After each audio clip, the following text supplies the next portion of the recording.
Guys, katatapos lang ng shift ko sa Saturday. So, ngayon medyo may sakit-sakit ako ngayon. May ubo, sipon. And then yan, inom tayo ng pinaka-secret ko para sa immune system ko, which is OptiFit. Pampapayat siya. At the same time, marami siyang benefits. So, marami siyang benefit para siyang OptiJuice. So, una is good for diabetes and then cholesterol.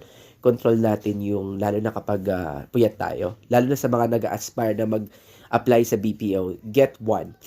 And then, pag nag-comment ka, nag-get one ka, at the same times, yung energy mo talagang okay. Yan, tinitimpla ko na yung juice with OptiFit. Isang sachet siya. Ayan, timplahin natin. And then, lalagyan ko siya syempre ng ice para masarap. Ayan. Murang-mura lang siya. And then, please order on the yellow basket, guys. Ayan po, pure juice po siya, cucumber. Good for...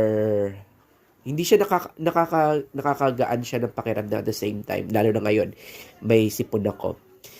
Ayan guys, for those who want to take order, ayan, inom na po si Kuya Eman ng juice ng OptiFit. Very, very refreshing. And then for those interested, you can also PM me sa mga gusto mag-apply na content moderator at the same time. Gusto umorder doon sa yellow basket. Get one, murang-mura lang po sa amin. Thank you so much for watching my videos. Ayan, kita nyo naman, medyo may sipon ako, pero ito yung remedy ko.